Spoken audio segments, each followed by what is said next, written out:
Shalom.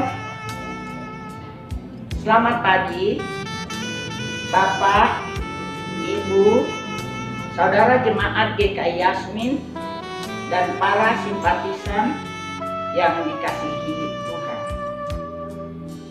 Mari kita memasuki ibadah Minggu Prapaskah kelima hari ini dengan penuh sukacita dalam perenungan firman Tuhan.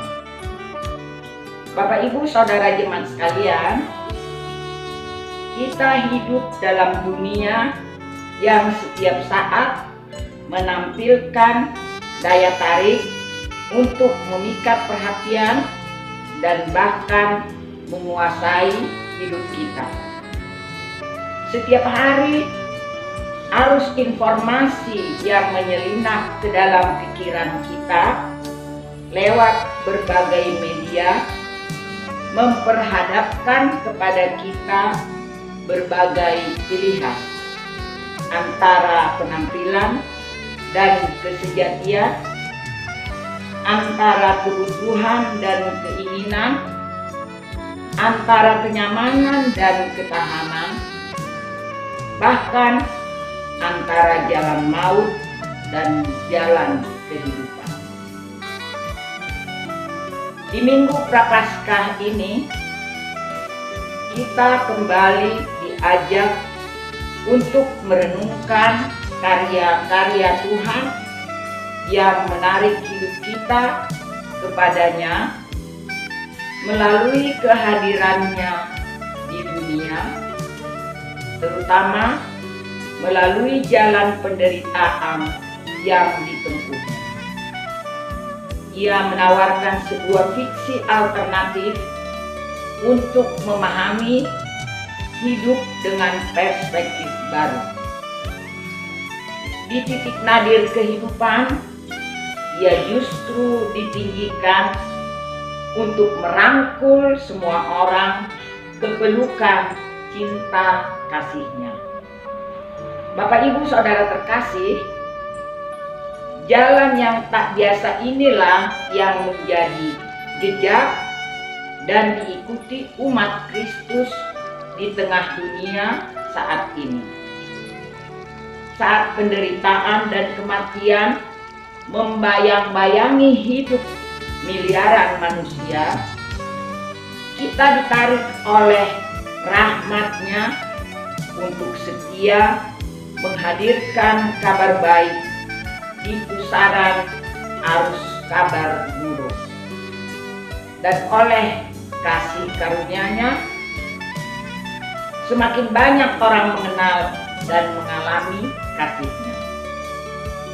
Bapak, Ibu, Saudara jemaat terkasih, firman Tuhan dalam ibadah ini akan dilayankan oleh Bapak Pendeta Anwar Chen dari Lembaga Alkitab Indonesia dengan tema ditarik oleh anugerah-Nya.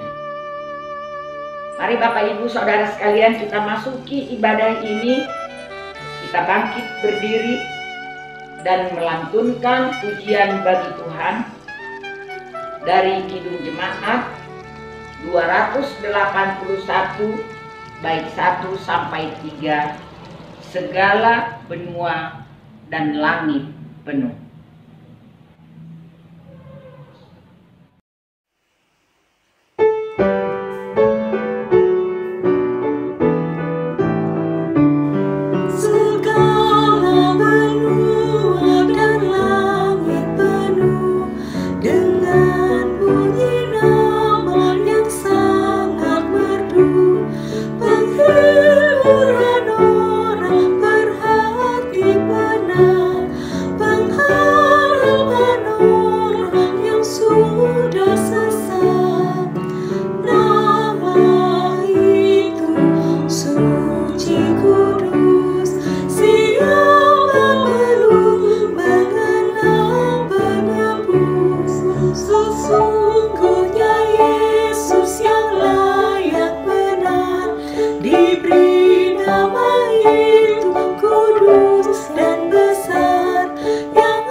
Yesus, Yesus, Tuhan Kudus, dipuji dengan nama-Mu penebus.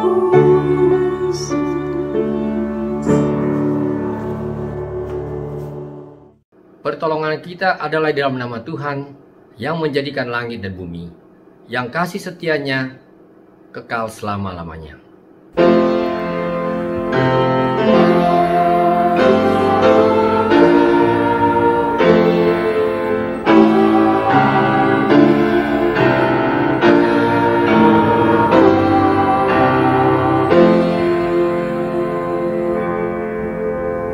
Salam sejahtera bagi saudara yang datang dalam nama Tuhan. Tuhan besertamu.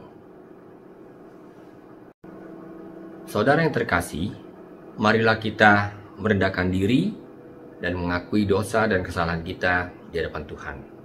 Kita bersatu dalam doa. Bapa Sorgawi, kami datang kepadamu ya Tuhan merendahkan diri kami. Sungguh-sungguh menyadari bahwa kami adalah orang-orang yang tidak layak berdiri di hadapan-Mu yang Maha Kudus. Karena hidup kami Tuhan penuh dengan pikiran yang tidak sesuai dengan kehendak Tuhan. Hati kami pun sering sekali dikuasai oleh keinginan-keinginan yang tidak berkenan kepadamu. Perkataan dan tindakan kami Tuhan sering melukai sesama kami.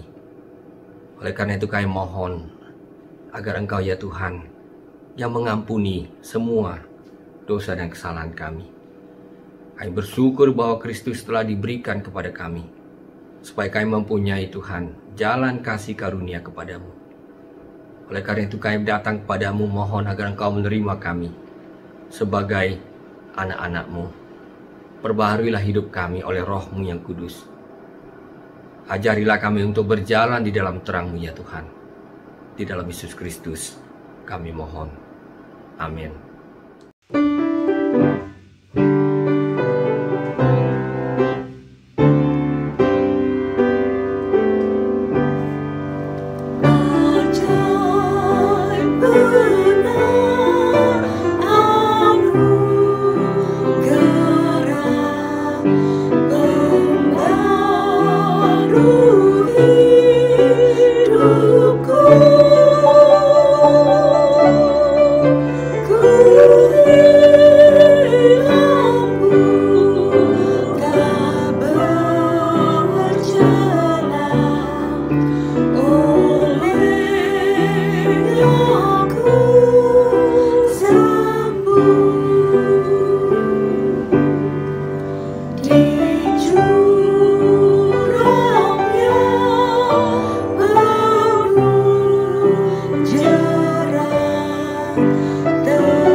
Saudara sekalian, sebagai pelayan Yesus Kristus, kami memberitakan bahwa pengampunan dosa telah berlaku dalam nama Bapa, Anak, dan Roh Kudus. Amin. Marilah kita mendengar berita anugerah dari Tuhan. Sebab Allah yang telah berfirman, dari dalam gelap akan terbit terang. Ia juga yang membuat terangnya bercahaya di dalam hati kita, supaya kita beroleh terang dari pengetahuan tentang kemuliaan Allah yang nampak pada wajah Kristus. Demikianlah berita anugerah dari Tuhan. Salam damai.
Marilah kita arahkan hati kita kepada Tuhan, kita bersatu dalam doa.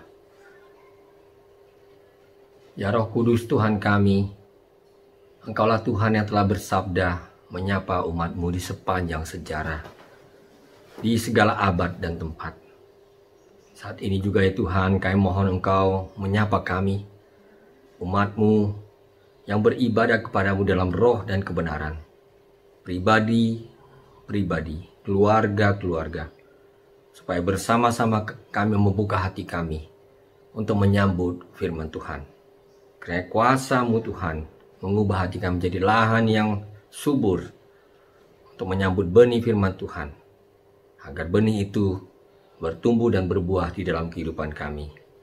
Dalam Yesus Kristus kami mohon. Amin. Bacaan pertama diambil dari kitab Yeremia pasal 31 ayat 31 sampai 34. Sesungguhnya akan datang waktunya, demikianlah firman Tuhan. Aku akan mengadakan perjanjian baru dengan kaum Israel dan kaum Yehuda. Bukan seperti perjanjian yang telah kuadakan dengan nenek moyang mereka pada waktu aku memegang tangan mereka untuk membawa mereka keluar dari tanah Mesir. Perjanjianku itu telah mereka ingkari, meskipun aku menjadi Tuhan yang berkuasa atas mereka. Demikianlah firman Tuhan. Tetapi beginilah perjanjian yang kuadakan dengan kaum Israel sesudah waktu itu. Demikianlah firman Tuhan. Aku akan menaruh Tauratku dalam batin mereka dan menuliskannya dalam hati mereka. Maka aku akan menjadi Allah mereka dan mereka akan menjadi umatku. Dan tidak usah lagi orang mengajar sesamanya atau mengajar saudaranya dengan mengatakan, "Kenallah Tuhan." Sebab mereka semua, besar kecil, akan mengenal aku. Demikianlah firman Tuhan. Sebab aku akan mengampuni kesalahan mereka dan tidak lagi mengingat dosa mereka. Demikianlah firman Tuhan. Mazmur antar bacaan diambil dari Mazmur 51 ayat 2 sampai 13. Mazmur 51 ayat 2 sampai 13. Pengakuan dosa ketika Nabi Nathan datang kepadanya setelah ia menghampiri Betsheba. Kasihanilah aku ya Allah menurut kasih setiamu. Hapuskanlah pelanggaranku menurut rahmat-Mu yang besar.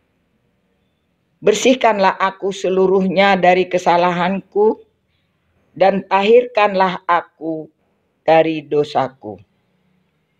Sebab aku sendiri sadar akan pelanggaranku, aku senantiasa bergumul dengan dosaku.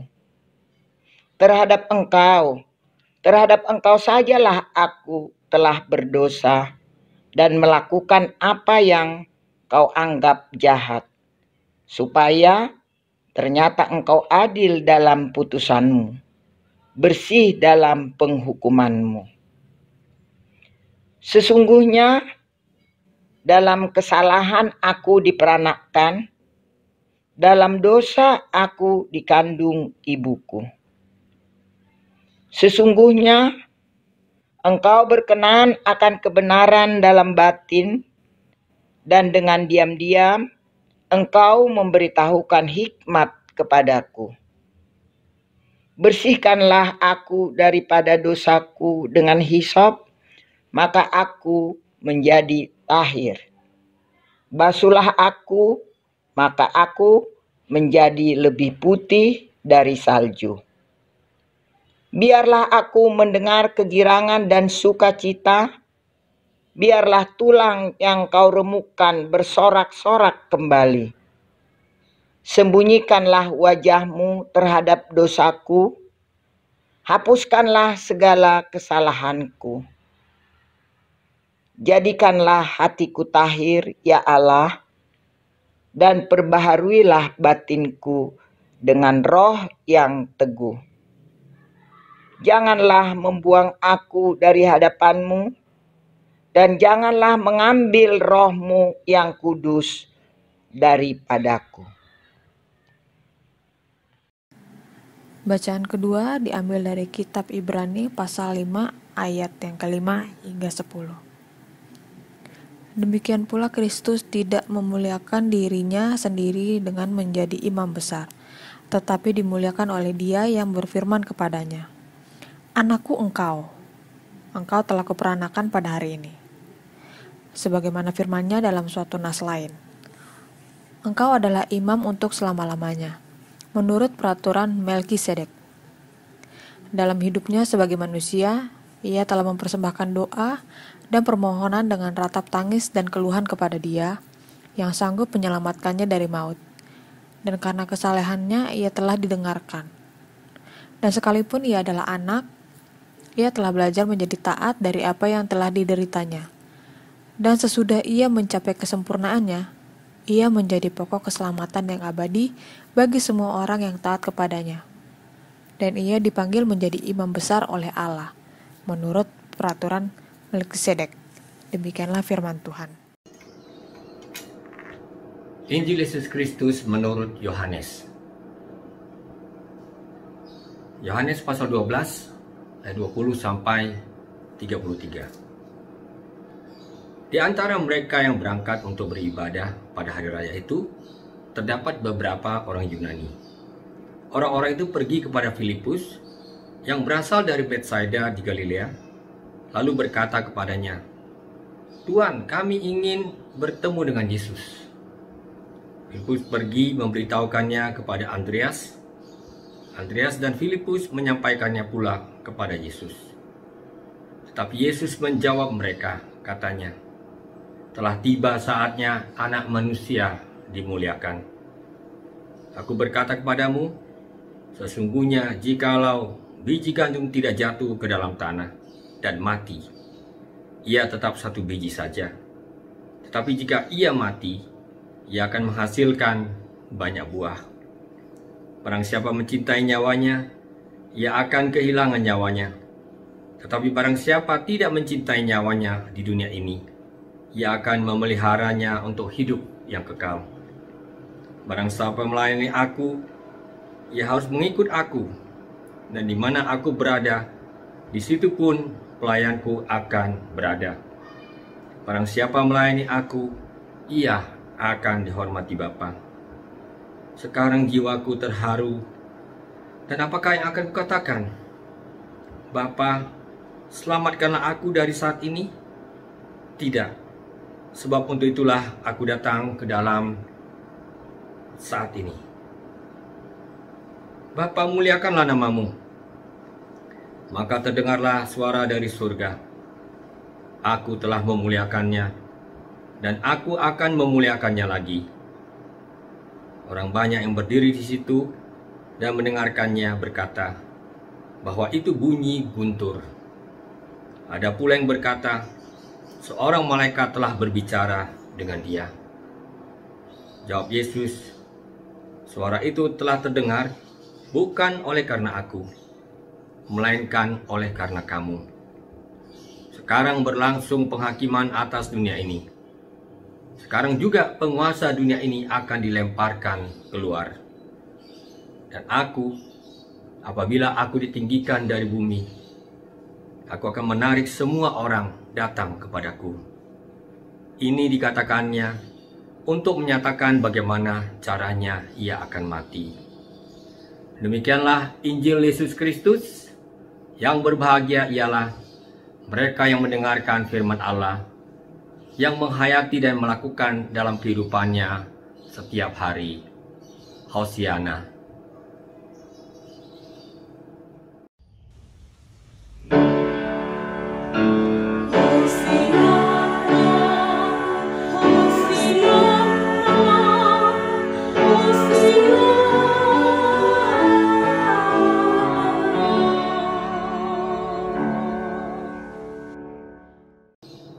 Saudara di dalam nama Tuhan Yesus Kristus, selamat hari Minggu buat kita semuanya.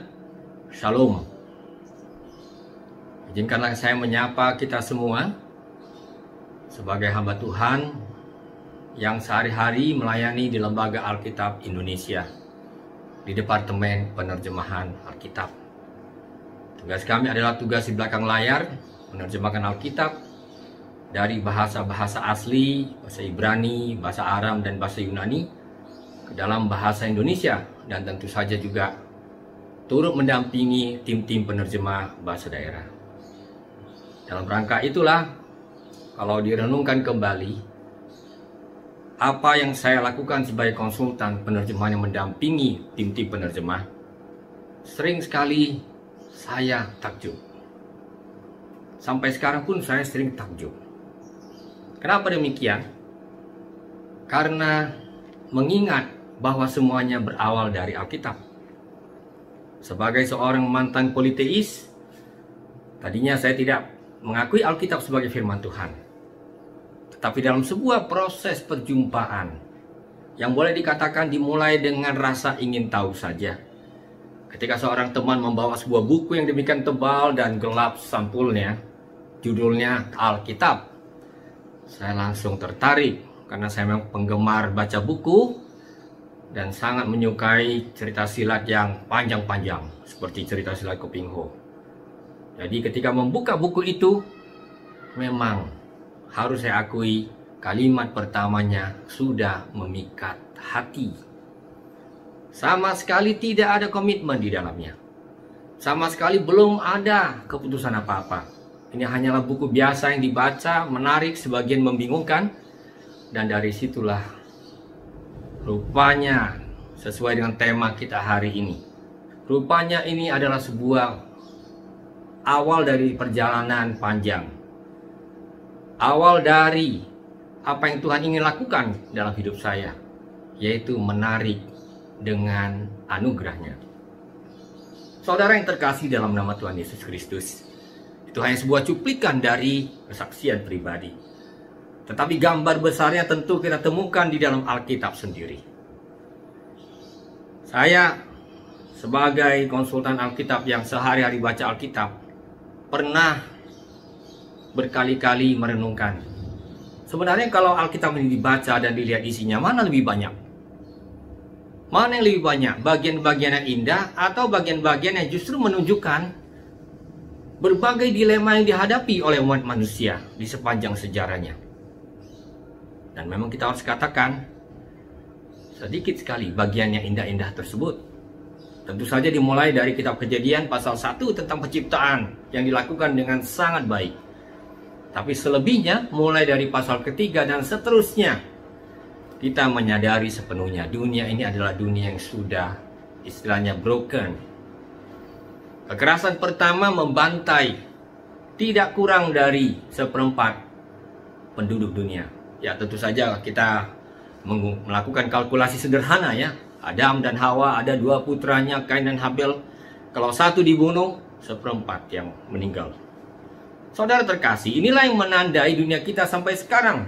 Di dalamnya ada bencana, di dalamnya ada bencana baik bencana alam, ya seperti banjir, gempa, tapi juga banyak sekali bencana kemanusiaan. Ketika kekerasan digunakan untuk membenarkan segala kepentingan. Dan ini masih terjadi hingga saat ini. Dan kalau begitu, bagaimana Tuhan melihat dunia yang Dia ciptakan itu? Dan manusia yang Dia beri begitu banyak kepercayaan serta kebebasan sebagai dutanya untuk mengelola dunia ini. Kita menyimak dari lembar-lembar Alkitab. Ternyata Tuhan itu berulang kali sebenarnya sedih, terpukul, dan frustrasi sebenarnya. Nah, itulah sebabnya ketika kita membaca Yeremia pasal 31 tadi tentang visi perjanjian baru, di situ sudah jelas Tuhan melihat solusinya tidak bisa lagi tambal sulam. Diperlukan satu perjanjian yang baru yang akan mengubah semuanya dari inti kedamaian manusia yang sudah rusak tersebut. Makanya di dalam kitab Yeremia dikatakan di situ tadi, Taurat itu tidak akan lagi ditulis di atas batu, ya atau gulungan kitab kalau kita mau dalam suatu perkembangan tentunya dalam penulisan. Tapi kelak Taurat itu akan ditulis di dalam hati, kedalaman diri manusia. Nah, Yeremia yang bernubuat 8 abad sebelum Kristus tidak pernah melihat bahwa kelak itu akan diwujudkan secara penuh ketika Tuhan sendiri melakukan tindakan emergency. Tuhan sendiri hadir di dalam sejarah untuk menuntaskan tujuan dari sejarah ciptaan yang sudah Dia desain dengan sempurna dari awal. Ini narasi agung yang kita bisa lihat pada lembar-lembar Alkitab mulai dari awal sampai habis. Dan itu yang membuat kita sadar kenapa di Minggu Prapaskah ini kita sekali lagi melihat ulang jalan-jalan yang sudah ditempuh oleh Tuhan yang menjadi manusia itu. Ya, Yohanes 1 ayat 14 mengatakan firman yang ada sejak awal dari penciptaan itu sudah menjadi daging, menjadi manusia dan tinggal di antara kita. Dan dia lakukan itu untuk satu tujuan, satu misi. Dan hari ini di dalam bacaan kita dari kitab Injil pasal 12 dengan jelas dipaparkan kepada kita. Di balik hadirnya Tuhan itu, rupanya tujuannya adalah supaya dia bagaikan biji gandum yang mati dulu, supaya dia bisa menghadirkan kehidupan itu secara penuh bagi banyak orang. Saudaraku yang terkasih dalam Yesus Kristus, itulah yang menandai awal dari sebuah perubahan. Dan kalau orang percaya mengikuti apa yang Kristus katakan ini, di situ dia bersama-sama dengan dia memulai sebuah perjalanan baru dengan visi baru. Visi untuk turut membaharui dunia kita ini. Salah satu hal yang paling menarik yang saya renungkan ketika membaca kitab-kitab Injil, apalagi buat pertama kali, adalah paradoksnya bahwa Tuhan yang ilahi itu dimuliakan dan ditinggikan begitu transenden. Itu biasa di dalam berbagai sistem keyakinan, termasuk sistem keyakinan yang saya anut sebelumnya. Tapi apa yang digambarkan oleh kitab Injil Yohanes di sini memang bertentangan, bertolak belakang dengan intuisi kita. Di situ yang mau dikatakan adalah, kalau nanti aku ditinggikan, Yesus katakan kepada para murid, kalau nanti aku ditinggikan, aku akan menarik semua orang datang kepadaku.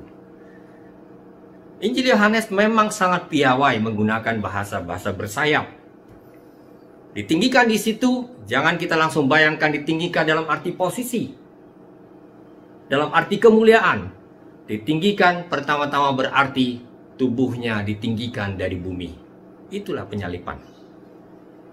Itulah penyalipan yang sebenarnya merupakan titik nadir dari perjalanan sejarah manusia. Kalau ada orang dihukum dengan salib, kita tahu sama tahu itu hukuman yang paling berat dan paling hina di zaman itu. Dan bagaimana justru itu menandai sebuah peninggian. Dan peninggian itu akan menarik begitu banyak orang datang kepada Kristus. Inilah yang sesungguhnya merupakan sebuah mukjizat iman. Saya katakan dengan apa adanya. Ketika Injil menerobos batas-batas budaya, masuk ke dalam berbagai sistem pemikiran, pandangan hidup manusia. Sejarah gereja menunjukkan pertobatan yang terjadi sebenarnya adalah suatu pertobatan yang benar-benar mengajak kita melihat di balik kerendahan Tuhan, di balik proses di mana dia justru dihina, mati di kayu salib itu. Disitulah sebenarnya daya tariknya. Disitulah pesonanya, karena disitulah terungkap siapa Tuhan itu sesungguhnya. Kita tahu sama tahu, kalau kita meminjam satu istilah ya, Tuhan yang Maha Kudus itu akan menuntut keadilan bagi mereka yang melanggar kekudusannya. Tuhan yang Maha Setia itu akan menuntut mereka yang mengingkari perjanjiannya. Tetapi yang ditunjukkan di dalam Injil ini sesungguhnya adalah kebalikannya. Bahwa Tuhan itu bersedia menyelesaikan problematika terbesar dalam sejarah umat manusia dengan masuk sedalam-dalamnya dengan pengalaman manusia itu sampai ke titik yang terbawah, kematian. Dan ternyata itu awal dari sebuah peninggian. Itulah yang merupakan sebuah pola yang kita amati. Dan pola ini menolong kita untuk berjalan seterusnya dengan sebuah visi baru. Untuk berani di tengah-tengah dunia kita ini, kita tidak hanya terpuruk meratapi berbagai hal yang tidak sesuai dengan kemauan kita. Meratapi persoalan-persoalan yang tidak ada habis-habisnya di dunia kita. tapi kita juga diajak untuk benar-benar melihat bahwa sesungguhnya di balik masalah yang kita lalui itu, dengan berfokus pada Yesus, kita menyadari ada tangan anugerah yang sudah menarik hidup kita. Dan tangan anugerah itu tetap terulur sampai sekarang ini dengan berbagai cara untuk membawa kita ke pelukan ilahi, supaya segala luka batin, luka-luka kehidupan yang pasti kita alami sebagai manusia itu memperoleh tempat pemulihannya di dalam Dia.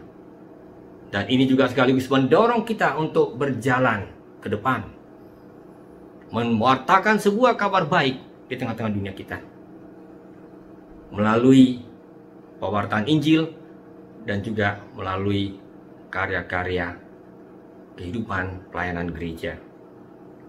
Saudaraku yang terkasih,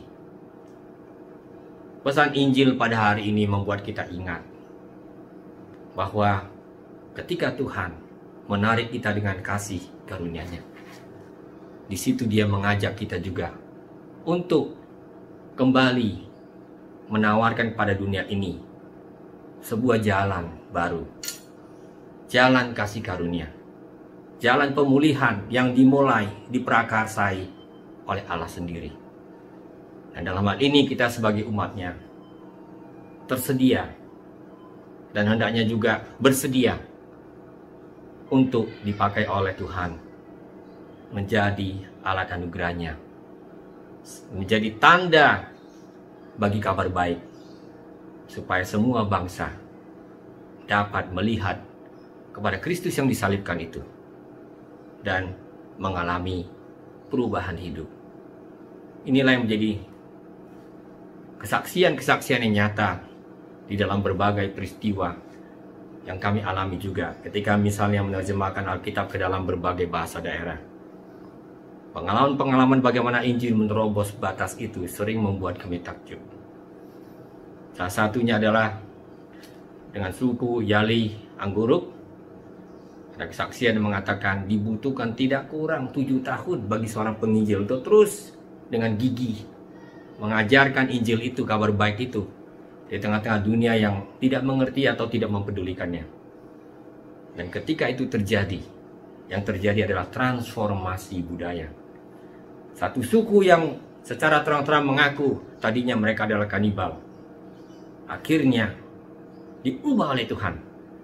Ada satu tempat di sana bernama Apapsili yang artinya tempat menguliti manusia. Kini tempat itu menjadi tempat untuk mengupas firman Tuhan. Ada satu sekolah Alkitab di sana. Setiap kali mendengarkan kisah-kisah seperti ini, sebagai konsultan penerjemahan pun saya dikuatkan kembali untuk melanjutkan tugas misi ini sampai Kristus datang kembali. Kiranya inilah yang mendorong kita untuk menjadi pewarta-pewarta Kristus yang punya komitmen, punya semangat baru untuk menghadirkan kabar baik itu sampai ke ujung bumi. Tuhan memberkati kita semuanya. Amin.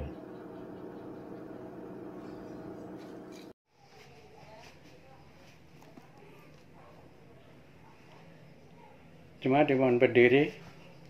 Mari kita bersama dengan umat Allah di masa lalu, masa kini, dan masa depan, mengingat pengakuan pada baptisan kita menurut pengakuan iman rasuli demikian. Aku percaya kepada Allah Bapa yang Maha Kuasa, Khalik langit dan bumi, dan kepada Yesus Kristus anaknya yang tunggal Tuhan kita, yang dikandung dari Roh Kudus, lahir dari anak darah Maria, yang menderita sengsara di bawah pemerintahan Pontius Pilatus, disalibkan, mati dan dikuburkan, turun ke dalam kerajaan maut. Pada hari yang ketiga, bangkit pula dari antara orang mati, naik ke surga, duduk di sebelah kanan Allah, Bapa yang Maha Kuasa. Dan dari sana Ia akan datang untuk menghakimi orang yang hidup dan yang mati. Aku percaya kepada Roh Kudus, gereja yang kudus dan am, persekutuan orang kudus, pengampunan dosa, kebangkitan orang mati, dan hidup yang kekal. Amin. Jemaat dipersilakan duduk kembali. Saudara, mari kita bersatu hati, kita menaikkan doa syafaat kita ke hadapan Tuhan. Bapa Surgawi, kami berterima kasih untuk kasih setiamu dan pemeliharaan-Mu di dalam kehidupan kami, terkhusus kehidupan kami sebagai satu bangsa, di tengah bangsa-bangsa dunia yang saat ini menghadapi situasi pandemi. Kaulah yang melihat berbagai kesulitan yang kami hadapi ya Tuhan. Ada air mata yang tercurahkan karena kehilangan orang-orang terkasih. Ada kehidupan yang Tuhan yang terpasung oleh berbagai-bagai kesulitan ekonomi. Ada berbagai bahkan kekerasan yang terjadi di rumah-rumah tangga ya Tuhan di masa pandemi ini. Kami bawakan ini semua kepadamu. Kami mohon agar Tuhan Engkau nyatakan kasih-Mu Tuhan di dalam kehidupan bangsa-bangsa dan terkhusus juga dalam kehidupan bangsa kami. Kami berdoa untuk para pemimpin kami, para pengambil keputusan dan bahkan para pelaksana, agar Tuhan menyertai mereka, memberkati mereka. Kau bekali mereka Tuhan dengan kekuatan, dengan tekad untuk bisa Tuhan mengutamakan kepentingan rakyat di dalam menghadapi berbagai masalah yang dihadapi oleh bangsa kami. Kami saat ini berdoa untuk jemaat-Mu, Bapos Taman Yasmin, yang masih terus berjuang untuk mendapatkan hak beribadah, agar Tuhan memberikan kepada kami kekuatan untuk tetap Tuhan setia di jalan yang kami yakini sebagai jalan Tuhan. Tuhan memberkati juga jemaat induk GKI Pengadilan Bogor di dalam berbagai program pelayanannya, agar melalui kehidupan jemaat-Mu juga ya Tuhan, banyak orang boleh mengalami kasih setia dan anugerah Tuhan. Kami saat ini bawakan kepadamu keluarga demi keluarga yang ada di dalam jemaat ini. Engkau yang mengetahui kebutuhan mereka, keluarga demi keluarga, agar Tuhan hadir di sana Tuhan, sebagai sumber kasih dan damai sejahtera. Kami mengingat para lansia. Kau tahu apa yang mereka rasakan dan alami dengan usia yang semakin tinggi dan kondisi yang juga semakin ringkih. Agar Tuhan yang memberikan kepada mereka kekuatan dan damai sejahtera hari demi hari. Kiranya boleh mereka merayakan kebaikan Tuhan di dalam kehidupan mereka, dan boleh Tuhan menjadi sebuah teladan bagi generasi yang akan datang. Kami saat ini membawakan jemaat-Mu yang sedang sakit atau dalam proses pemulihan. Kami mohon agar kuasa-Mu dinyatakan Tuhan di dalam kehidupan mereka. Memberikan apa yang mereka butuhkan. Berikan perhatian dan kasih sayang yang juga mereka perlukan Tuhan dalam masa-masa pemulihan ini. Kami terus berdoa untuk pelayanan pengurus Bapos GKI Taman Yasmin. Kau berikan hikmat pada mereka, berikan kesatuan hati di dalam melangkah mewujudkan Tuhan program-program pelayanan di sepanjang tahun ini. Ada banyak hal yang tidak dapat kami bawakan di sini kepadamu Tuhan, tapi Engkaulah yang melihat, menilik isi hati kami. Oleh karena itu kami bawakan Tuhan doa syafaat kami ini kepadamu. Kami mohon Tuhan mendengarkan doa kami. Begitu pula ketika kami bersama-sama berdoa seperti yang Kristus ajarkan kepada kami.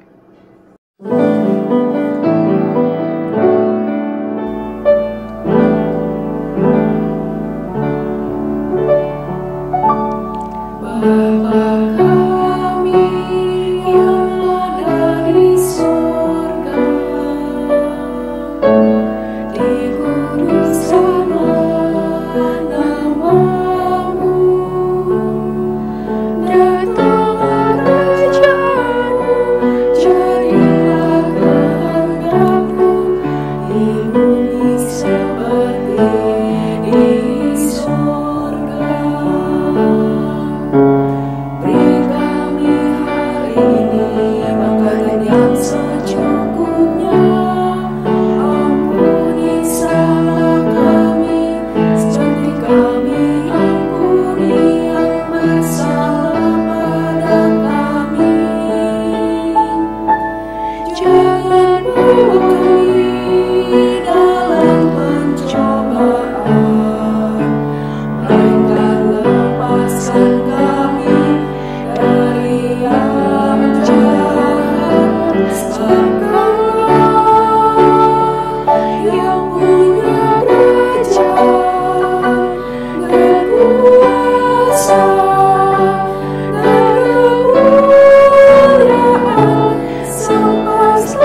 Bapak Ibu Saudara yang terkasih dalam Tuhan Yesus Kristus, pada saat ini kita diberi kesempatan untuk menyampaikan ungkapan syukur kita melalui persembahan yang telah kita siapkan. Persembahan Bapak Ibu dapat disampaikan secara transfer ke rekening GKI Yasmin dengan nomor seperti yang tercantum pada layar, atau dapat disimpan dalam amplop untuk dapat nanti disampaikan langsung ke bendahara gereja setelah kita dapat beribadah secara onsite. Pada saat ini kita diingatkan oleh Mazmur 96 ayat 8-9 demikian. Berilah kepada Tuhan kemuliaan namanya, bawalah persembahan dan masuklah ke pelatarannya.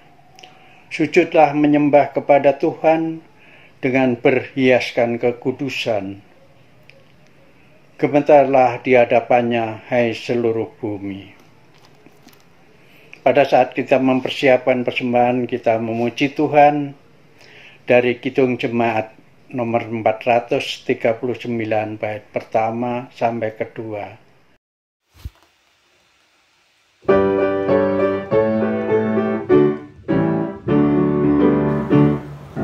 Bila topan keras melanda hidupku, bila putus asa dan letih lesu, berkat Tuhan satu-satu hitunglah, kau niscaya kagum oleh kasih-Nya.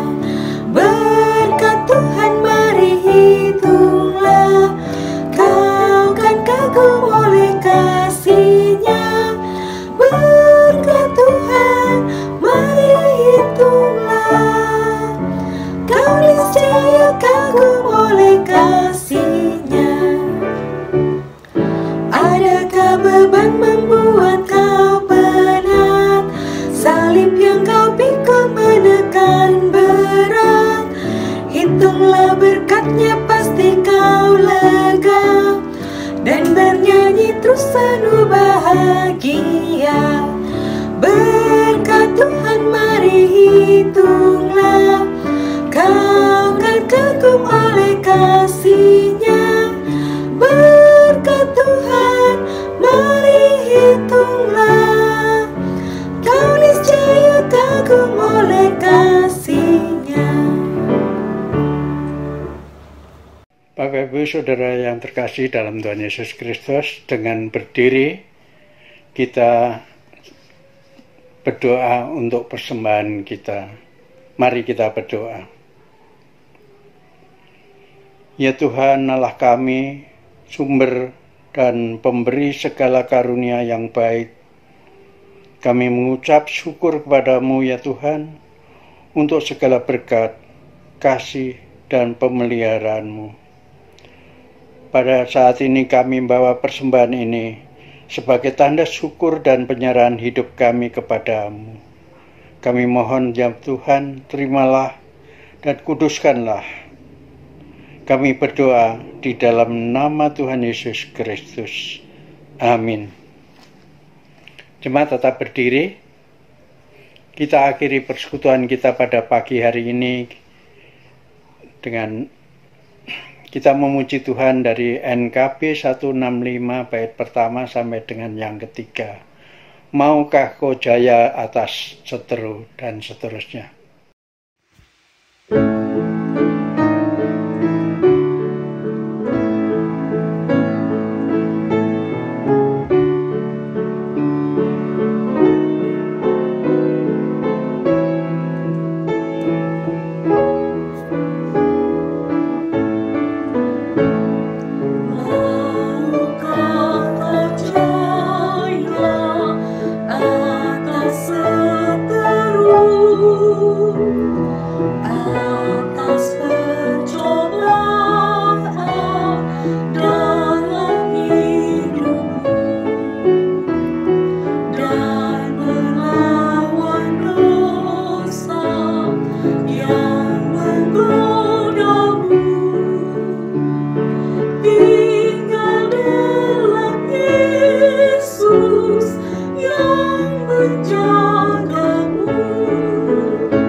Hati yang gelisah amat tertekan, menantikan kabar ringankan beban. Kau pun dapat berikan damai yang penuh, tinggal dalam Yesus yang menjagamu. Tinggal dalam Yesus walau jalan gelap, biar kau bersama dengannya tetap di setiap waktu. Janganlah jemu, tinggal dalam Yesus yang menjagamu. Maka kau menjadi penerus berkat dan kasih sempurna kau pegang erat. Biarlah Roh Kudus pimpin langkahmu, tinggal dalam Yesus yang menjagamu. Tinggal dalam Yesus walau jalan gelap, biar kau bersama dengannya tetap di setiap waktu. Janganlah jemu, tinggal dalam Yesus yang menjagamu.